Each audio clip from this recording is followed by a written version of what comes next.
Olá, sejam bem-vindos à nossa nona aula de Direito Financeiro e trataremos agora sobre moeda.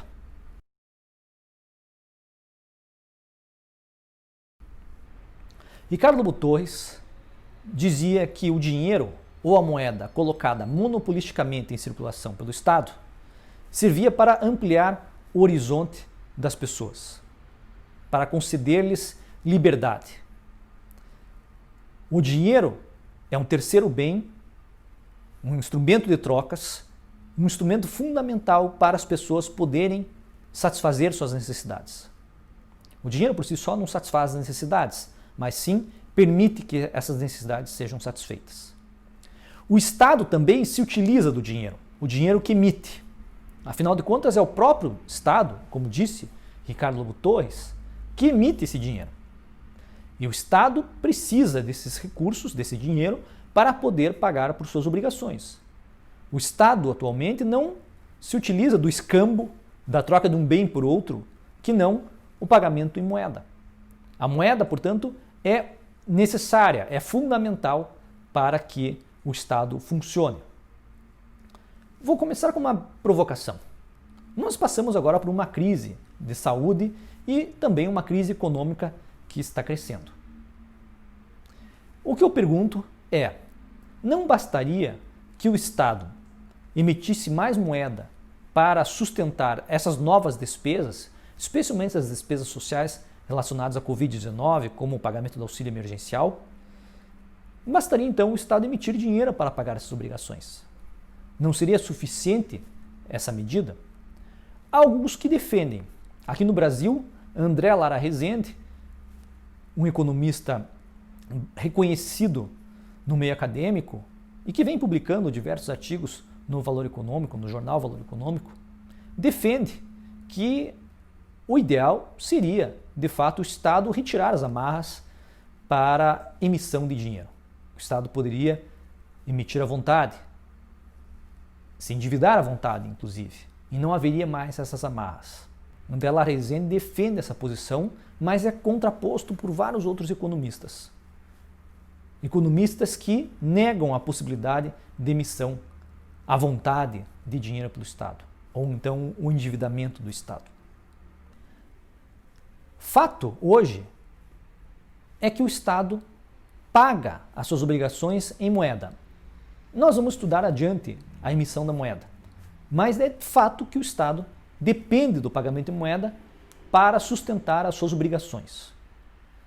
Ele mesmo emite moeda. Afinal de contas, vocês podem retirar essa obrigação do Estado e essa competência que o Estado possui do artigo 164 da Constituição. Então, o Estado emite moeda e ele paga suas obrigações em moeda, mas ele não pode retirar a própria moeda que emite para pagamento das suas obrigações. Ele pode sim captar em forma de impostos, taxas e outro tributo qualquer, mas ele não poderá se utilizar dos recursos que são imediatamente emitidos por ele. É preciso destacar que atualmente no Brasil não há mais tributo in natura ou in labore.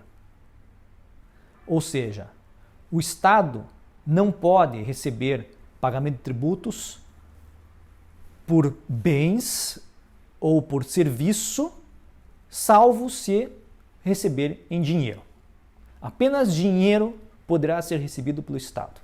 O Estado não pode receber tributos, pagamento de tributos por meio de outros bens.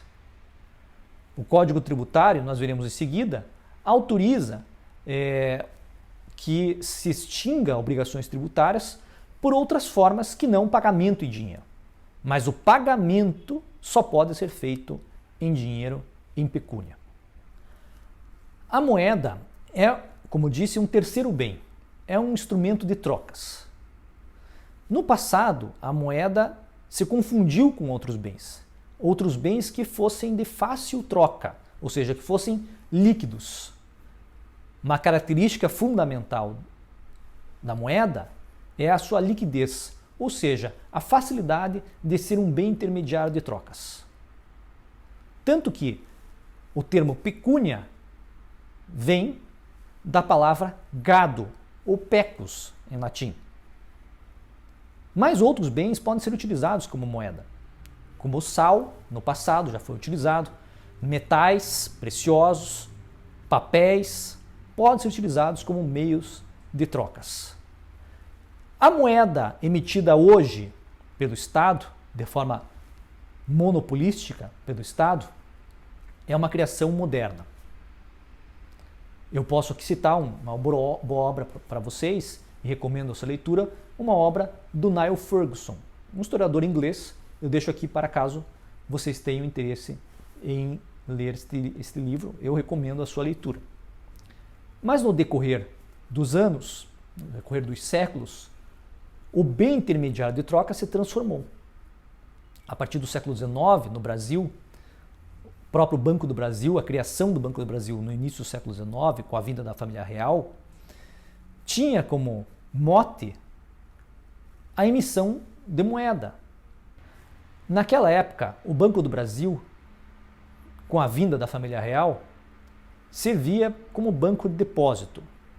Mais tarde, o Banco do Brasil transformou-se num banco emissor.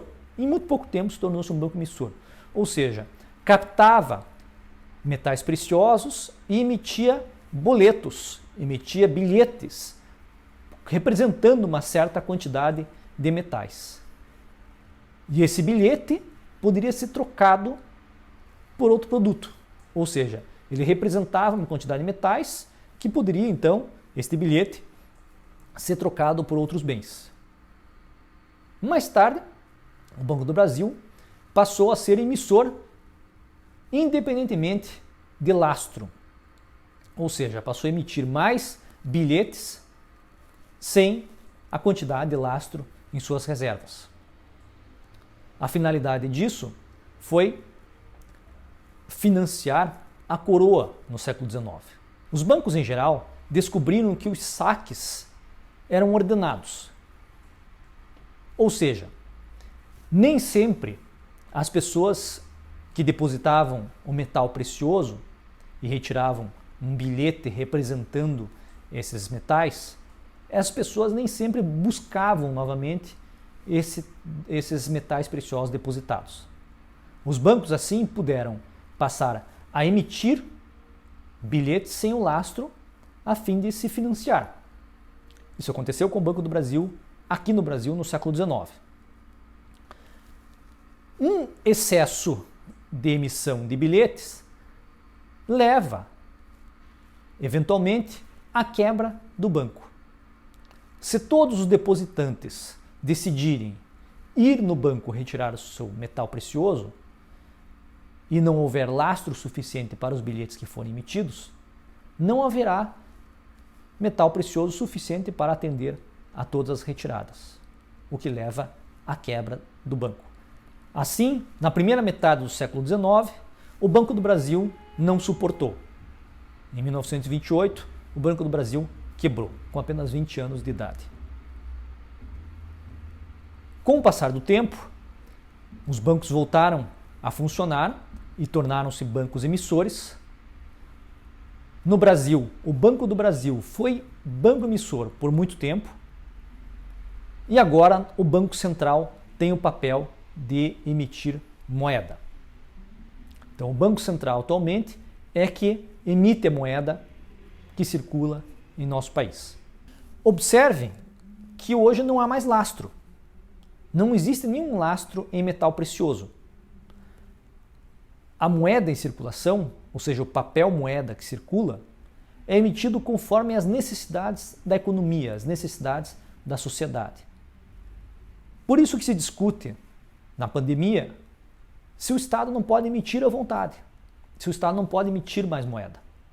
De fato, há possibilidade de emissão de mais moeda. Não é só o Brasil que faz isso. Outros países fazem, especialmente os Estados Unidos, que emitem à vontade. Por quê? Porque todos confiam no papel moeda. Não há mais o lastro em ouro. Algumas pessoas acreditam que existe ainda, mas de fato não existe mais lastro em ouro. No Brasil não existe lastro em ouro, não existe lastro em dólares. O que existe no Brasil é também a emissão conforme as necessidades da economia. Nós confiamos na moeda. Retiramos, obviamente, a sua legitimidade de previsão legal, que é a lei do Plano Real. A lei do Plano Real estabeleceu que o curso legal é do real, ou seja, as pessoas são obrigadas a aceitar o real como moeda, como meio intermediário, como um bem intermediário de trocas. Mas é claro, existe também a necessidade de as pessoas confiarem nesse dinheiro. No passado não confiavam nas moedas anteriores que o Brasil possuía, por isso que o dólar circulava muito. Atualmente a moeda é confiável e por isso as pessoas guardam real, trocam real, se utilizam do real para a realização de trocas. Então não é apenas a previsão legal, mas também a confiança que as pessoas possuem no dinheiro em circulação. No passado, o Brasil teve muitos problemas com emissão de moeda. Emitia-se moeda de forma desenfreada. Antes do real, não havia limite para emissão de moeda, não havia controle da emissão de moeda. O Banco Central emitia à vontade. E na época, não havia essa vedação constitucional, como nós vamos ver agora, o Estado realizava a emissão da moeda pelo Banco Central e transferia de imediato para o Tesouro Nacional. Ou seja, fazia um empréstimo para o Tesouro Nacional. O Banco Central então emitia moeda e entregava em empréstimo ao Tesouro Nacional. O Tesouro Nacional então se financiava com essas emissões. Ocorria então o chamado imposto inflacionário, em que o Estado se beneficia do processo inflacionário gerado pela emissão. Com mais emissão, o dinheiro que está em circulação perde valor, em razão do aumento do meio circulante. Parte desse valor é capturado pelo Estado mediante as novas emissões. Nós vivemos muito nessa época, década de 80 especialmente, talvez os meus alunos não lembrem do que ocorreu na década de 80, mas eu me lembro bem, nós vivíamos num período inflacionário desenfreado, descontrolado, muito em razão da política monetária adotada. Atualmente há um controle muito maior na emissão da moeda, justamente para haver um controle maior também da inflação e da economia. Na próxima aula, prosseguiremos no debate sobre moeda e falaremos do artigo 164 da Constituição.